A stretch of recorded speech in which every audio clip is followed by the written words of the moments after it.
Welcome viewers. அது October 19, 2024 Kadapa, Andhra Pradesh. கடப்பாவுடைய out சைட்ல ஒரு காட்டுப்பகுதி இருக்கு. அந்த காட்டுப்பகுதிக்கு பக்கத்திலேயே ஒரு வயல்வெளியும் இருக்கு. டைம் இன்னைக்கு காலையில 9 மணியை நெருங்கிட்டு இருந்துச்சு. அந்த வயல்வெளியில ரொம்பவே மும்முரமா எல்லாருமே வேலை செஞ்சுட்டு இருந்தாங்க. அப்படி வேலை செஞ்சுட்டு இருந்தவங்களுக்கு திடீர்னு யாரோ காப்பாத்துங்க காப்பாத்துங்க அப்படின்னு கத்துற சத்தம் கேட்க ஆரம்பிக்குது. அந்த சத்தம் எங்கிருந்து வருது அப்படின்னு பாக்குறப்ப அது அந்த வயல்வெளிக்கு பக்கத்தில் இருக்கிற அந்த காட்டுக்குள்ள இருந்து தான் வருது அப்படிங்கிறது புரிய ஆரம்பிக்குது. உடனடியா அங்க வேலை செஞ்சுட்டு இருந்த எல்லாருமே சத்தம் வந்த அந்த இடத்தை நோக்கி அங்க ஓட ஆரம்பிக்கிறாங்க. அப்படி அந்த காட்டுக்குள்ள போய் பார்க்கும் பொழுது கீழே தரையில ஏதோ எரிஞ்சிட்டு இருக்கிற மாதிரி இருந்திருக்கு. அது என்ன அப்படின்னு பக்கத்துல போய் பார்த்தவங்க ஒரு நிமிஷம் அப்படியே ஆடி போறாங்க. அங்க ஒரு பொண்ணு தீ பிடிச்சு எரிஞ்சிட்டு இருக்கிறத பாக்குறாங்க. உடனடியா எல்லாருமே சேர்ந்து நெருப்பு அணைச்சிட்டு போலீஸ்க்கும் ஆம்புலன்ஸ்க்கும் கால் பண்றாங்க. போலீஸ் அங்க வந்து பார்க்கும் பொழுது 80% எரிந்து கருகி போன நிலைமையில அந்த பெண் வழியில துடிச்சிட்டு இருந்திருக்காங்க. உடனடியா அவங்களை அங்கிருந்து எடுத்துட்டு போய் ஹாஸ்பிட்டல்ல சேர்த்துறாங்க. இப்ப ரீசெண்டா கடப்பால நடந்த இந்த கேஸை போடும்படி நம்மளுடைய நிறைய SDI யூடியூபுடைய கமெண்ட்ஸ்லயும் இன்ஸ்டாலையும் என்ன டேக் பண்ணிருந்தீங்க. இன்றைய தலைமுறைக்கு ரொம்பவே முக்கியமான ஒரு பாடமா அமையக்கூடிய ஒரு கேஸை பத்தி தான் இன்னைக்கு வீடியோல நம்ம பார்க்க போறோம். நீங்க பார்த்துட்டு இருக்கிறது சரவணன் டிகோட்ஸ். நான் உங்கள் சரவணன். வாங்க இன்னைக்கு வீடியோக்குள்ள போலாம்.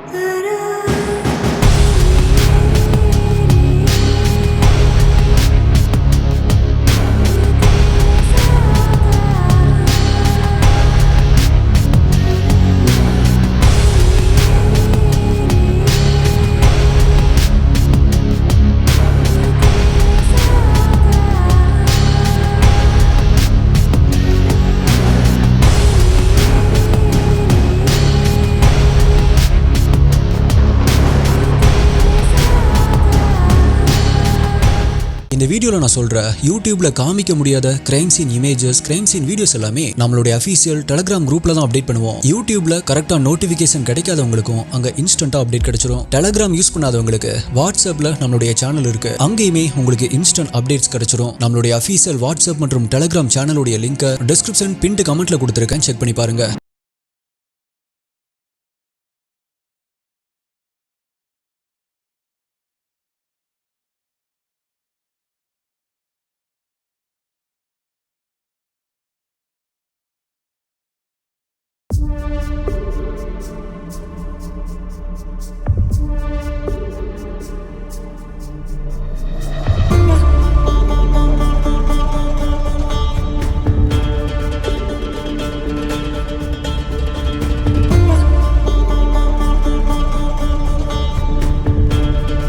இப்ப போலீஸ் அந்த பொண்ணை ஹாஸ்பிட்டல் அட்மிட் பண்ணதுக்கு அப்புறமா அந்த கிரைம் சீனை செக்யூர் பண்ண ஆரம்பிக்கிறாங்க. அப்பதான் அந்த கிரைம் சீன்ல பாதி எரிஞ்சு போன நிலைமையில் இருந்த ஒரு 3 பொருட்களை பாக்குறாங்க. அது அந்த பொண்ணுடைய நோட் புக், ஒரு சிகரெட் துண்டு, அப்புறமா ஒரு பிளாஸ்டிக் பாட்டில் அப்படின்னு இது எல்லாத்தையுமே கலெக்ட் பண்றாங்க. அதே நேரத்துல இங்க ஹாஸ்பிட்டல்ல அந்த பொண்ணுடைய நிலைமை ரொம்பவே கிரிட்டிக்கலாக ஆரம்பிக்குது. உடம்புல 80% எரிஞ்சு போனதால உயிர் பிழைக்கிறது கஷ்டம் அப்படின்னு டாக்டர் சொல்லிடுறாங்க. அதனால போலீஸ் அந்த பொண்ணுகிட்ட கடைசியா மரண வாக்குமூலத்தை வாங்க ஆரம்பிக்கிறாங்க. அப்ப போலீஸ் அந்த பொண்ணுகிட்ட சொல்லுமா என்ன நடந்துச்சு அப்படின்னு கேக்குறப்ப உடம்பு முழுக்கவே தீக்காயங்களோட, உடம்புலையும் மனசுலையும் தாங்க முடியாத வலியோட அந்த பொண்ணு இறக்கும் தருவாயில வாக்குமூலம் கொடுக்க ஆரம்பிக்கிறாங்க. அந்த வாக்குமூலத்துக்கு அப்புறமா தான் இந்த நியூஸ் ஒரு சென்சேஷனல் நியூஸா மாற ஆரம்பிக்குது.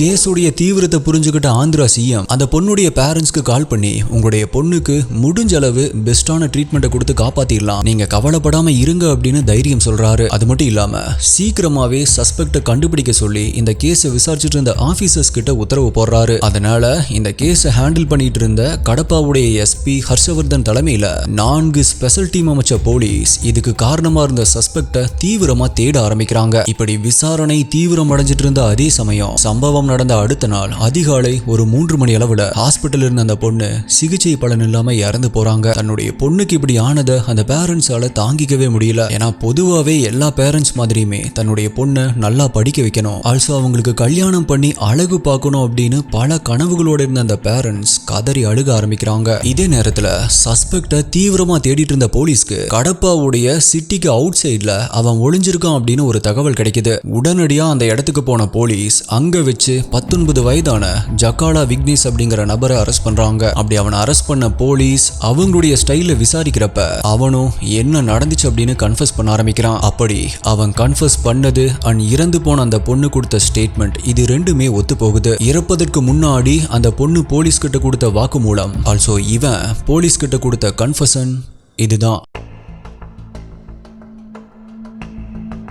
கில்லரான விக்னேஷும் இறந்து போன அந்த பொண்ணும் சின்ன வயசுல இருந்தே ஒரே ஏரியால தான் வாழ்ந்துட்டு வராங்க. சோ சின்ன வயசுல இருந்தே அவனுக்கும் அந்த பொண்ணுக்கும் பழக்கம் ஏற்பட்டு அந்த பழக்கம் நாளடைவுல காதலா மாற ஆரம்பிக்குது. அப்படி 3-4 வருடங்களா இனிச்சிட்டு வந்த அந்த காதல் நாட்கள் போக போக கசக்க ஆரம்பிச்சு ஒரு கட்டத்துல பிரேக்கப்ல வந்து முடியுது. அந்த சமயம் அந்த பொண்ணு ஒரு இன்டர்மீடியட் காலேஜ்ல ஃபர்ஸ்ட் இயர் படிச்சிட்டு இருக்காங்க, அதாவது 11th ஸ்டாண்டர்ட் படிச்சிட்டு இருக்காங்க. இருந்தாலுமே அவன் அதான் இப்போ சொல்றாங்களே பேட்சப், எஸ் பேட்சப் பண்ணி அதாவது அந்த பொண்ணை கல்யாணம் பண்ணிக்கிற அப்படின்னு வாக்கு கொடுத்து அடிக்கடி 2 பேருமே செக்ஸுவல் ரிலேஷன்ஷிப்ல இருந்துட்டு வந்திருக்காங்க. அந்த டைம்ல தான் அவனுக்கு ஒரு 6 மாசம் கழிச்சு கடப்பால் இருக்கிற ஒரு ரெஸ்டாரண்ட்ல குக்கா ஒர்க் பண்ற ஒரு வேலை கிடைக்குது. அப்படி அவன் ஒர்க் பண்ணிட்டு இருந்த அதே இடத்துக்கு பக்கத்துல இப்ப புதுசா ஒரு பொண்ணை மீட் பண்ணி அவங்க கூட பழக்கம் ஏற்பட்டு அந்த பொண்ணையே கல்யாணமும் பண்ணிக்கிறான். ஓகே, இதுக்கப்புறமா இவனும் அந்த பொண்ணும் அவங்க வாழ்க்கையை பார்த்துட்டு போயிருந்தா எந்த ஒரு பிரச்சனையுமே வந்திருக்காது. பட் அது நடக்காததால தான் இங்க இருந்துதான் பிரச்சனையே ஸ்டார்ட் ஆக ஆரம்பிச்சிருக்கு.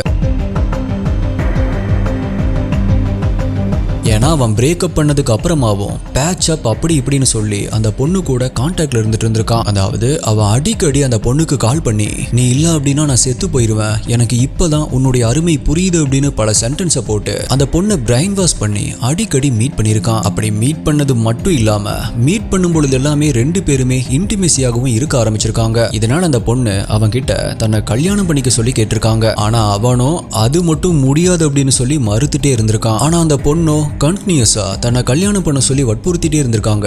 இது அவனுக்கு சுத்தமா பிடிக்காம இருந்திருக்கு. ஏன்னா அவனை பொறுத்த வரைக்கும் அந்த பொண்ணு இவனுடைய முன்னாள் காதலி அப்படிங்கிற அந்த ஒரு விஷயத்தை மட்டும் அட்வான்டேஜா எடுத்துக்கிட்டு அந்த பொண்ணு கூட இந்த மாதிரி ஒரு இன்டிமிசியா இருக்கணும், ஆனா கல்யாணம் மட்டும் பண்ணக்கூடாது அப்படிங்கறதான் அவனுடைய எண்ணமா இருந்திருக்கு. அதாவது அதுக்கு இப்ப நிறைய பேர் இருக்கு, friends with benefits, hook-up relationship அப்படின்னு அந்த மாதிரி அவனும் எதிர்பார்த்திருக்கான். பிகாஸ் அவனுக்கு ஆல்ரெடி கல்யாணம் ஆயிருச்சு, ஆல்சோ அவனுடைய மனைவி வேற இப்ப கர்ப்பமா இருக்காங்க. சோ கண்டிப்பா அவனால அந்த பொண்ணை திருமணம் பண்ணிக்க முடியாது அப்படின்னு அவன் நினைச்சிருக்கான். ஆனா அந்த பொண்ணும் அவங்க மீட் பண்ணும் பொழுதெல்லாம் எப்ப பார்த்தாலும் தன்னை திருமணம் பண்ணிக்க சொல்லி இப்படி பிடிவாதம் பிடிச்சதால ஒரு கட்டத்துல இதை பொறுத்துக்க முடியாதவன் எஸ்டிஐ நம்ம பாக்குற எல்லா கேஸ்லயுமே ஒரு முட்டாள்தனமான முடிவெடுப்பாங்க இல்லையா, அதே முடிவை தான் இவனும் எடுக்கிறான். அதுதான் இந்த பிரச்சனையிலிருந்து வெளியே வர்றதுக்கு அந்த பொண்ணை கொலை பண்றது.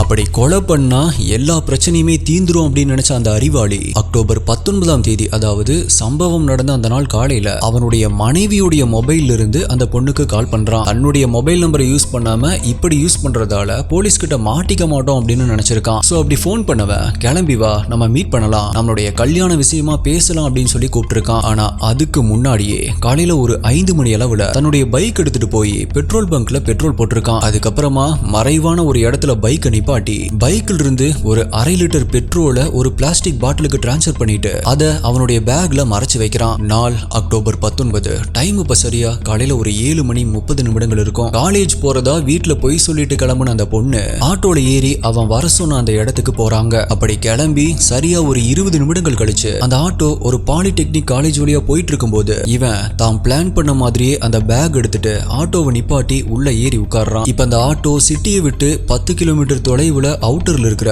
ஒரு பிளைவுட் ஃபேக்டரி பக்கத்துல போய் நிக்குது. இப்ப அந்த ஆட்டோல இருந்து இறங்கின 2 பேருமே அந்த ஃபேக்டரிக்கு பக்கத்துல இருக்கிற காட்டை நோக்கி நடக்க ஆரம்பிக்கிறாங்க. அப்படி அந்த காட்டுக்குள்ள மறைவான ஒரு இடத்துக்கு போனவங்க இன்டிமிசியா இருக்க ஆரம்பிக்கிறாங்க. அதுக்கப்புறமா அந்த பொண்ணு ஓகே என்னை எப்ப கல்யாணம் பண்ணிக்க போற அப்படின்னு கேக்குறாங்க. அதுக்கு அவனோ எதுவுமே சொல்லாம அவனுடைய பாக்கெட்ல இருந்து ஒரு சிகரெட் எடுத்து லைட்டரை வச்சு பத்த வைக்கிறான். சிகரெட்டை குடிச்சிட்டே இந்த சமயத்துக்காக தான் நான் காத்துட்டு இருந்தேன் அப்படிங்கிற மாதிரி அந்த பொண்ணை பார்த்து அவன் தான் கொண்டு வந்த அந்த பேக்ல இருந்து அவன் எடுத்துட்டு வந்த பெட்ரோல் பாட்டில் எடுத்து சடனா அந்த பொண்ணு மேல ஊத்த ஆரம்பிக்கிறான். இப்ப அந்த பொண்ணு என்ன நடக்குது அப்படின்னு சுதாரிக்கிறதுக்குள்ள பெட்ரோலை ஊத்துன அடுத்த நொடியே லைட்டரை யூஸ் பண்ணி அந்த பொண்ணு போட்டிருந்த சுடிதார்ல லைட்டரால நெருப்பு பத்த வைக்கிறான். அது பெட்ரோல் அப்படிங்கறதால உடனடியா ரொம்பவே வேகமா எரிய ஆரம்பிக்குது. அப்படி எரிய ஆரம்பிச்சதுமே அங்கிருந்து தப்பிச்சு ஓடி போயிருக்கான். இப்ப அந்த பொண்ணுடைய ட்ரெஸ் முழுக்கவே நெருப்பு பரவ ஆரம்பிச்சு உடல் முழுவதும் கொழுந்து விட்டு எரிய ஆரம்பிக்குது. அப்படி எரிஞ்சுக்கிட்டே வலியால அந்த பொண்ணு காப்பாத்துங்க காப்பாத்துங்க அப்படின்னு அலறி துடிக்க ஆரம்பிக்கிறாங்க. இந்த சமயத்துல தான் நம்ம இன்ட்ரோல சொன்ன விஷயங்களும் நடக்க ஆரம்பிக்குது. அந்த பையனுடைய மனநிலைமையை பாருங்க. அந்த பொண்ணு தன்னை கல்யாணம் பண்ண சொல்லி டார்ச்சர் பண்ண ஒரே காரணத்துக்காக இப்படி பிளான் போட்டு கொலை பண்ணியிருக்கான். இதுல யாரு அப்படின்னு தப்பு சொல்றது? சில அப்பாவி பேரண்ட்ஸ் மாதிரி தன்னுடைய பொண்ணு எந்த ஒரு தப்புமே பண்ண மாட்டா அப்படின்னு அவங்க மேல ரொம்ப நம்பிக்கை வச்ச அந்த பேரண்ட்ஸ் உடைய தப்பா, இல்ல பிரேக்கப் ஆகியும் விக்னேஷுக்கு திருமணம் ஆயிருச்சு அப்படின்னு தெரிஞ்சும் அவன் கூட மறுபடியுமே கான்டாக்ட்ல இருந்து பிசிக்கல் ரிலேஷன்ஷிப்ல இருந்த அந்த பொண்ணுடைய தப்பா, இல்ல அப்படின்னா அந்த பொண்ணை யூஸ் பண்ணிக்கிட்ட அவனுடைய தப்பா? இதுக்கும் அந்த பொண்ணு ஒன்னும் அவனுக்கு நேத்தோ இன்னைக்கோ எல்லாம் அறிமுகமாகல. சின்ன வயசுல இருந்தே அந்த பொண்ணை தெரியும். ஆல்சோ ஒரு 4 வருஷமா அந்த பொண்ணை லவ்வும் பண்ணிருக்கான். அப்படி இருந்துமே அந்த பொண்ணை இப்படி கொடூரமா கொலை பண்றதுக்கு அவனுக்கு எப்படி மனசு வந்துச்சு அப்படின்னு தெரியல. ஆல்சோ ஒரு விஷயம் தன்னுடைய கையை மீறி போறப்ப இந்த மாதிரியான ஒரு முடிவெடுத்தா அந்த பிரச்சனையில இருந்து வெளியே வந்துடலாம். ஆல்சோ கொலை பண்ணிட்டு போலீஸ் கிட்ட மாட்டாம சந்தோஷமா வாழ்ந்துடலாம் அப்படின்னு எப்படி நம்ம பாக்குற மேக்சிமம் கேசஸ்ல இருக்கிற கில்லர்ஸ், சஸ்பெக்ட்ஸ் இப்படி நினைக்கிறாங்க அப்படிங்கறதா எனக்கு புரிய மாட்டேங்குது. பிகாஸ் நம்ம சேனல்ல போடுற பல வீடியோஸ்ல இதுதான் நடக்குது. அதுக்கு பதிலா அந்த பிரச்சனையை எப்படி சால்வ் பண்ணலாம் அப்படிங்கிற வழியை யோசிக்கலாம். ஆல்சோ விக்னேஷை நம்பி கல்யாணம் பண்ணி இப்ப கர்ப்பமா இருக்கிற அவனுடைய மனைவியுடைய நிலைமையை நினைச்சாலும் பரிதாபமா தான் இருக்கு. ஆந்திராவுடைய சிஎம் விக்னேஷ்க்கு எவ்வளவு சீக்கிரமா முடியுமோ அவ்வளவு சீக்கிரமா மரண தண்டனை கிடைக்க ஏற்பாடு பண்ணணும் அப்படின்னு இந்த கேஸை விசாரிச்சுட்டு இருக்கிற அபிஷியல்ஸ் கிட்ட சொல்லியிருக்காரு. ஆல்சோ அந்த பெண்ணுடைய ஃபேமிலிக்கு 10 லட்சம் ரூபாய் காம்பன்சேஷன் இழப்பீடு வழங்கப்பட்டிருக்கு. விக்னேஷ் மேல வழக்கு பதிவு செய்யப்பட்டு இப்ப விசாரணை நடந்துட்டு இருக்கு. ரீசெண்டா நடந்த கேஸ் அப்படிங்கறதால இந்த அளவு தான் இன்ஃபர்மேஷன் வெளியே வந்திருக்கு. So my dear STA hostess investigators, நீங்க இதுல யாரு மேல தப்பு அப்படின்னு நினைக்கிறீங்க? மேலும் இந்த கேஸை பத்தின உங்களுடைய கருத்தை கீழே கமெண்ட்ல சொல்லுங்க. அது மட்டும் இல்லாம அடுத்தது என்ன கேஸ் வேணும் அப்படிங்கறதையும் கீழே கமெண்ட் பண்ணுங்க. உங்களுடைய பெஸ்டான கமெண்ட் அடுத்த வீடியோல வரும். வேற ஒரு வீடியோல மீட் பண்றேன். நன்றி, பாய்.